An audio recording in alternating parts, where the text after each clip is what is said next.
টাকা সঞ্চয় করবেন কিভাবে? এলআইসি করবেন নাকি মিউচুয়াল ফান্ডে বিনিয়োগ করবেন? এই প্রশ্নটাই এখন মধ্যবিত্ত পরিবারের ড্রয়িং রুম থেকে অফিস ক্যান্টিন সর্বত্র ঘুরছে। কেউ বলছেন এলআইসি সবচেয়ে নিরাপদ, আবার কেউ বলছেন মিউচুয়াল ফান্ডে টাকা না রাখলে ভবিষ্যতে বড় রিটার্ন পাওয়া সম্ভব নয়। কিন্তু সত্যিটা কি? এলআইসি আর মিউচুয়াল ফান্ডের মধ্যে আসল পার্থক্য কোথায়? কোনটা বেশি লাভজনক? আর সবচেয়ে গুরুত্বপূর্ণ প্রশ্ন, আপনার জন্য কোনটা সঠিক?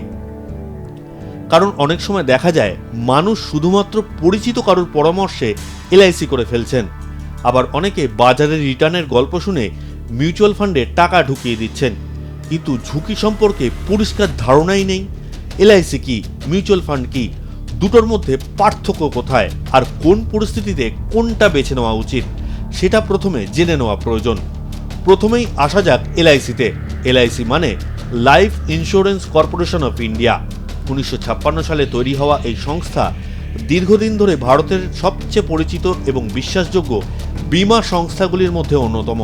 এলআইসির মূল উদ্দেশ্য হল জীবন বীমা বা লাইফ ইন্স্যুরেন্স, অর্থাৎ আপনার কিছু হলে যাতে আপনার পরিবারের আর্থিক সমস্যা না হয় সেই সুরক্ষা দেওয়া। তবে শুধু বীমাই নয়, এলআইসির অনেক প্ল্যানে সঞ্চয় বা বিনিয়োগের সুবিধাও থাকে, অর্থাৎ নির্দিষ্ট সময় পরে আপনি একটা বড় অঙ্কের টাকা ফেরত পান। এখন এলআইসির মধ্যে আবার বিভিন্ন ধরনের পলিসি রয়েছে, যেমন এন্ডাউমেন্ট প্ল্যান, যেখানে ইন্স্যুরেন্স আর সেভিংস দুটোই থাকে; মানি ব্যাক প্ল্যান, যেখানে নির্দিষ্ট সময় অন্তর কিছু টাকা ফেরত দেওয়া হয়; টার্ম ইন্স্যুরেন্স, যেখানে শুধুমাত্র জীবন বীমা থাকে, ম্যাচুরিটি বেনিফিট থাকে না; আর রয়েছে ইউএলআইপি অর্থাৎ ইউনাইটেড লিঙ্ক ইন্স্যুরেন্স প্ল্যান, যেখানে ইন্স্যুরেন্সের সঙ্গে বাজার ভিত্তিক ইনভেস্টমেন্টও যুক্ত থাকে। এবার আসা যাক মিউচুয়াল ফান্ডের কথায়। মিউচুয়াল ফান্ড আসলে এক ধরনের ইনভেস্টমেন্ট প্ল্যাটফর্ম। এখানে অনেক বিনিয়োগকারীর টাকা একসঙ্গে জড়ো করে সেই টাকা শেয়ার বাজার, বন্ড বা অন্যান্য সম্পদে বিনিয়োগ করা হয়। এই ফান্ড পরিচালনা করেন প্রফেশনাল ফান্ড ম্যানেজার্স, অর্থাৎ আপনি সরাসরি শেয়ার কিনছেন না, বরং বিশেষজ্ঞরা আপনার হয়ে বিনিয়োগ করছেন। এখন মিউচুয়াল ফান্ডের বিভিন্ন ধরন রয়েছে।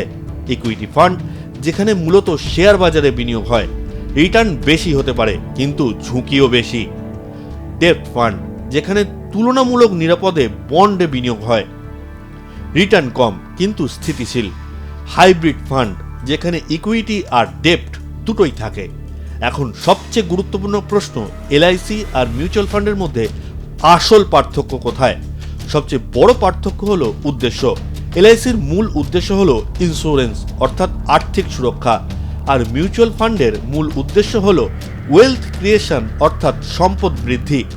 এলআইসি সাধারণত কম ঝুঁকির, বিশেষ করে ট্র্যাডিশনাল প্ল্যানগুলোতে রিটার্ন অনেকটাই নির্দিষ্ট থাকে।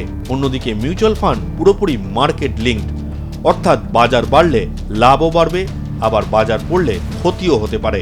রিটার্নের দিক থেকে দেখলে সাধারণ এলআইসি প্ল্যানে প্রায় 4 থেকে 6% মতো রিটার্ন পাওয়া যায়। অন্যদিকে ইকুইটি মিউচুয়াল ফান্ডে দীর্ঘমেয়াদে অনেক ক্ষেত্রে 10 থেকে 12% বা আরও বেশি রিটার্ন দিতে পারে। তবে মনে রাখতে হবে, বেশি রিটার্ন মানেই বেশি ঝুঁকি। আর একটা বড় পার্থক্য হলো লিকুইডিটি বা টাকা তোলার সুবিধা। এলআইসিতে সাধারণত দীর্ঘ লক ইন পিরিয়ড থাকে, মাঝপথে পলিসি ভাঙলে ক্ষতি হতে পারে, কিন্তু মিউচুয়াল ফান্ডে অনেক স্কিমেই তুলনামূলক দ্রুত টাকা তোলা যায়। এখন প্রশ্ন, কোন লক্ষ্য পূরণে কোনটা ভালো? যদি আপনার মূল লক্ষ্য হয় পরিবারের আর্থিক সুবিধা, তাহলে এলআইসি অনেক বেশি গুরুত্বপূর্ণ, কারণ মিউচুয়াল ফান্ডে কোনো লাইফ কভার থাকে না। বিশেষজ্ঞরা বলছেন প্রত্যেক উপার্জনকারী মানুষের অন্তত একটা ভালো টার্ম ইন্স্যুরেন্স থাকা উচিত। আবার যদি আপনার লক্ষ্য হয় দীর্ঘমেয়াদে সম্পদ তৈরি করা, যেমন সন্তানের পড়াশোনা, বাড়ি কেনা বা অবসরকালীন তহবিল, তাহলে মিউচুয়াল ফান্ড অনেক বেশি কার্যকর হতে পারে। বিশেষ করে এসআইপি বা সিস্টেমেটিক ইনভেস্টমেন্ট প্ল্যান এখন মধ্যবিত্তের সবচেয়ে জনপ্রিয়, কারণ এখানে প্রতি মাসে অল্প অল্প টাকা বিনিয়োগ করেও দীর্ঘমেয়াদে বড় ফান্ড তৈরি করা সম্ভব। এখন একটা প্রশ্ন খুব গুরুত্বপূর্ণ, এলআইসি কি মিউচুয়াল ফান্ডের থেকেও ভালো? এর উত্তর এক কথায় দেওয়া সম্ভব নয়, কারণ এটা পুরোপুরি নির্ভর করে আপনার প্রয়োজনের ওপর। যদি আপনি নিরাপত্তা চান, ঝুঁকি কম নিতে চান এবং পরিবারকে সুরক্ষা দিতে চান, তাহলে এলআইসি গুরুত্বপূর্ণ। আর যদি আপনি দীর্ঘমেয়াদে বেশি রিটার্ন চান এবং কিছুটা ঝুঁকি নিতে রাজি থাকেন, তাহলে মিউচুয়াল ফান্ড বেশি কার্যকর হতে পারে। অনেক ফিনান্সিয়াল অ্যাডভাইজার এখন একটা আলাদা কৌশলও সাজেস্ট করছেন। তারা বলছেন ইন্স্যুরেন্স আর ইনভেস্টমেন্ট আলাদা রাখা উচিত। অর্থাৎ একটা ভালো টার্ম ইন্স্যুরেন্স নিন পরিবারের সুরক্ষার জন্য, আর ওয়েলথ ক্রিয়েশনের জন্য মিউচুয়াল ফান্ডে এসআইপি করুন। এর ফলে কম খরচে বড় লাইফ কভার পাওয়া যায় আর দীর্ঘমেয়াদে টাকা বাড়ার সুযোগও থাকে। এবার আসা যাক কয়েকটি জনপ্রিয় ভুল ধারণায়। অনেকে মনে করেন এলআইসি সবচেয়ে বেশি রিটার্ন দেয়, কিন্তু বাস্তবে এলআইসি নিরাপদ হলেও রিটার্ন সাধারণত সীমিত। আবার অনেকে বলেন মিউচুয়াল ফান্ড মানেই জুয়া। এটাও পুরোপুরি ভুল ধারণা। হ্যাঁ, বাজারে ঝুঁকি আছে, কিন্তু mutual fund professional fund managers পরিচালনা করেন, আর দীর্ঘমেয়াদে সঠিক ফান্ডে বিনিয়োগ করলে ভালো সম্পদ তৈরি করা সম্ভব। আবার অনেকে ভাবেন এলআইসিতে কোনো ক্ষতি হয় না, কিন্তু ইউএলআইপির মতো মার্কেট লিঙ্কড পলিসিতে বাজার পড়লে রিটার্নও কমতে পারে। এখন প্রশ্ন, দুটোতেই কি একসঙ্গে বিনিয়োগ করা যায়? উত্তর হলো অবশ্যই যায়। বরং অনেক বিশেষজ্ঞ বলছেন এটাই সবচেয়ে ব্যালেন্সড স্ট্র্যাটেজি।